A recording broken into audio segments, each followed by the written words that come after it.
ಈಗ Santosh Rao narco analysis ಒಪ್ಕೊಳ್ಳಿಲ್ಲ ಅನ್ನೋದು ನಿಮ್ಗೆ ಗೊತ್ತಾ? ಹೌದು, ಒಪ್ಕೊಂಡಿಲ್ಲ ಅಂತ ನನಗೆ ಗೊತ್ತಿದೆ. ಒಂದೇ ನಿಮಿಷ ಈ 3 ಜನ ಏನು ಯಾರ ಮೇಲೆ ಅಲಿಗೇಷನ್ ಬಂತಲ್ಲ ಅವರು ಸ್ವಯಂ ಪ್ರೇರಿತರಾಗಿ ಬಂದು ನಾರ್ಕೋ ಅನಾಲಿಸಿಸ್ ಮಾಡಿಸ್ಕೊಂಡ್ರು ಅನ್ನೋದು ನಿಮ್ಗೆ ಗೊತ್ತಿದೆಯಾ? ವಾಲಂಟ್ರಿಲಿ ಮಾಡಿಸ್ಕೊಳ್ತಾರೆ. ಅದು ಗೊತ್ತಿದೆಯಾ ನಿಮಗೆ? ಅದು ಗೊತ್ತಿದೆ, ಅವ್ರು ಬಂದಿದ್ದಾರೆ ಅನ್ನೋದು ಗೊತ್ತಿದೆ ನಮಗೆ, ಮಾಡಿ ತಿಳಿದು ನಮ್ಗೆ ಗೊತ್ತಿದೆ. ಬಟ್ ಇಲ್ಲಿ ನಮ್ಮ ಪ್ರಶ್ನೆ ಏನತ್ತಂದ್ರೆ ನಮ್ಮ ಅಲಿಗೇಷನ್ ಅವ್ರ ಇನ್ವಾಲ್ವ್ಮೆಂಟ್ ಇದಾರತ್ತ ಅನ್ನೋದಿದೆ. ಬಟ್ ಆದರೆ ಈ ಅತ್ಯಾಚಾರ ಮತ್ತು ಕೊಲೆ ಯಾರು ಮಾಡಿದ್ದಾರೆ ಅವ್ರಿಗೆ ಇವ್ರು ಸಪೋರ್ಟ್ ಮಾಡಿದ್ದಾರೆ ಅನ್ನೋದಿದೆ ಹೊರತು ಬಟ್ ಅವ್ರು ಮಾಡಿಲ್ಲ ಅನ್ನೋದಿದೆ. ಅಲ್ಲ, ಅದಕ್ಕಾರು ಏನು ಸಾಕ್ಷಿ ಅಂತ ನನಗೆ ಜವಾಬ್ದಾರಿ ಇರಬೇಕಲ್ವ. ನಾನು ಏನೋ ಒಂದು ಅಲಿಗೇಷನ್ ಮಾಡುವಾಗ ಅಟ್ಲೀಸ್ಟ್ ಬೇಸಿಕ್ ಆದರೂ ಏನೋ ತುಂಬ ಮೇಲ್ಮಟ್ಟದ್ದಾದರೂ ಸರ್ಫೇಷಿಯಲ್ ಎವಿಡೆನ್ಸ್ ಆದರೂ ಏನಾದ್ರು ಒಂದು ಹೇಳಬೇಕಲ್ಲ. ಇಂಥವ್ರು ನೋಡಿದಾರಂತೆ ನಮಗೆ ಹತ್ರ ಹೇಳಿದ್ರು, ಅದನ್ನಾರು ಹೇಳಬೇಕಲ್ಲ. ಏನು ಹೇಳಿದ್ರು ಅಂತ ನಾನು ಕೇಳ್ತಾ ಇದ್ದೀನಿ ಸರ್. ಕೆಲವೊಂದು ಸಮಯದಲ್ಲಿ ನಮಗೆ ಗೊತ್ತಿರಂಗೆ ನಾನು ಹೇಳ್ತಿರೋದು, ಯಾಕೆಂದರೆ ಅಲ್ಲಿ ಇರೋದು ನಾನು ಹೇಳ್ತಾ ಇದ್ದೀನಿ. ಕೆಲವೊಬ್ರು ಪ್ರಭಾವಿ ಯಾರಾಗಿರ್ತಾರೆ ಆ ಜಾಗದಲ್ಲಿ ಯಾರಿರ್ತಾರೋ ಅವ್ರ ವಿರುದ್ಧವಾಗಿ ಯಾರು ಕೂಡ ಮಾತಾಡೋದಕ್ಕೆ ಸುಲಭವಾಗಿ ಮುಂದೆ ಬರಲ್ಲ. 100 ಹೆಣಗಳನ್ನು ಹೂತಿರುವ ವ್ಯಕ್ತಿಯೇ ಬಂದು ನಿಂತ್ಕೋಬಹುದು. ರೇಪಂಡ್ ಮಾಡೋದು ಐ ವಿಟ್ನೆಸ್ ಬರಲ್ವಾ?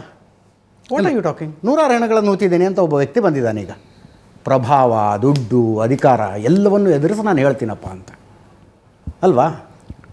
ಅಲ್ಲ, ಎಷ್ಟು ವರ್ಷ ಆದ್ಮೇಲೆ ಬಂದಿರೋ ಅನ್ನೋದು ಮುಖ್ಯ ಆಗುತ್ತಲ್ಲ ಸರ್. ಆಯ್ತು, ನಿಮ್ಮ ಪ್ರಕಾರ ಏನಿಗೆ ಈ 3 ಜನರದ್ದು ಸಹಕಾರ ಇದೆ ಈ ರೇಪ್ ಆ್ಯಂಡ್ ಮರ್ಡರ್ಗೆ ಅಂತ? ಸರ್ಕಾರನ ಎಲ್ಲದಕ್ಕೂ ನಾವು ಸರ್ಕಾರನ ಮಧ್ಯದಲ್ಲಿ ಹೇಳೋದಕ್ಕಾಗೋದಿಲ್ಲ. ಸರ್ಕಾರ ಅಲ್ಲ, ಸಹಕಾರ 100% ನಮ್ಗೆ ಗೊತ್ತಿರೋಂಗೆ ಸಹಕಾರ ಇರ್ಬೋದು. ಆಯ್ತು, ನಿಮ್ಗೆ ಹೆಂಗೆ ಗೊತ್ತಾಯ್ತು ಅದು? ಅಲ್ಲ, ಇವಾಗ ಸಹಕಾರ ಏನಕ್ಕೆ ಅಂತ ಹೇಳುತ್ತೆ ಅಂದರೆ ನನ್ಗೆ ಏನಕ್ಕೆ ಅನಿಸ್ತೈತೆ ಅಂದರೆ ಅವು ನಾವು ಇತ್ತೀಚೆಗೆ ನಿಮ್ಮ ಚಾನಲ್ಗಳನ್ನ ನೋಡಿದೆ. ಅವ್ರು ಬಂದಿದ್ದು ಹೇಳಿಕೆ ಕೊಟ್ಟಿದ್ದು ಮಾಡಿದ್ದು. ಅವರು 3 ಜನ ಲಾಸ್ಟ್ 1-2 years ಬ್ಯಾಕ್ ಏನೋ ಬಂದಿದ್ರು. ಅವ್ರು 3 ಜನ ಯಾರು ಹೇಳಿದ್ರಲ್ಲ, ಆಟೋ ಡ್ರೈವರ್ ಅವರಲ್ಲ, 11 years ಬ್ಯಾಕ್ ನಾನು ಮಾಡಿದ್ದು 11 years ಬ್ಯಾಕ್. ಆವಾಗಲೇ ಅವಾಗ ಅವ್ರು ಕೂಡ ಹೇಳಿಕೆಗಳಲ್ಲಿ ಅವ್ರು ಹೇಳಿದ್ರು, ಹೌದು ನಾವು ನೋಡಿದ್ವಿ, ಆ ಬಾಹುಬಲಿ ಬೆಟ್ಟದ ಹತ್ರ ಕೆಳಗಡೆ ಇದ್ದ, ನಾವು ಹೋಗಿ ಹಿಡ್ಕೊಂಡ್ವಿ ಮಾಡಿದ್ವಿ ಅಂತ ಹೇಳಿದ್ರು. ಬಟ್ ಇದೆಲ್ಲ ಒಂದು ಪೂರ್ವ ನಿಯೋಜಿತ ಕೃತ್ಯ ಅದ ಅನ್ಸಲ್ವಾ? ಲೈಕ್ ಒಂದು ನಿಯೋಜಿತವಾಗಿ ಮಾಡಿರೋಂಥದ್ದು. ಅವ್ರನ್ನ 3 ಜನ ಬಿಟ್ಟು ಯು ಆರ್ ಎನ್ ಅಡ್ವೊಕೇಟ್.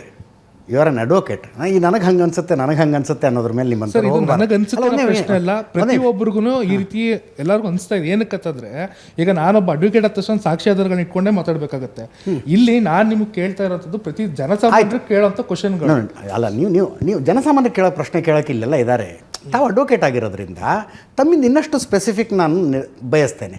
ಈಗ ಹೋರಾಟ ಮಾಡುವಾಗ ವೇದಿಕೆಯ ಮೇಲೆ ಭಾಷಣದಲ್ಲಿ ಹೇಳಿಲ್ವಾ, ಹೊತ್ಕೊಂಡು ಸೌಜನ್ಯಾಳನ್ನು ಹೊತ್ಕೊಂಡು ಹೋಗಿದ್ದನ್ನು ಕಣ್ಣಾರೆ ನೋಡಿದವರಿದ್ದಾರೆ ಅಂತ ಭಾಷಣ ಮಾಡಿಲ್ವಾ? ಅಲ್ವಾ? ಸಾಕ್ಷಿಗಳನ್ನ ಕೊಡ್ತೀವಿ ಅಂತ ಹೇಳಿದ್ದಾರೆ. ಎಲ್ಲಿದೆ ಸಾಕ್ಷಿಗಳು? ಅದೇ ಅಂತ ಅವ್ರು ಸಾಕ್ಷಿ ಯಾರು ಕೊಡ್ತೀನಿ ಅಂತ ಹೇಳಿದ್ರೆ ಅಂಥವ್ರು ನೋಟಿಸ್ ಮಾಡಿ ಕಳಿಸ್ಲಿ. ಈಗಲೂ ಕೂಡ ಎಷ್ಟೋ ಜನ ಹೇಳ್ತಾರೆ. ಒಂದು ನಿಮಿಷ,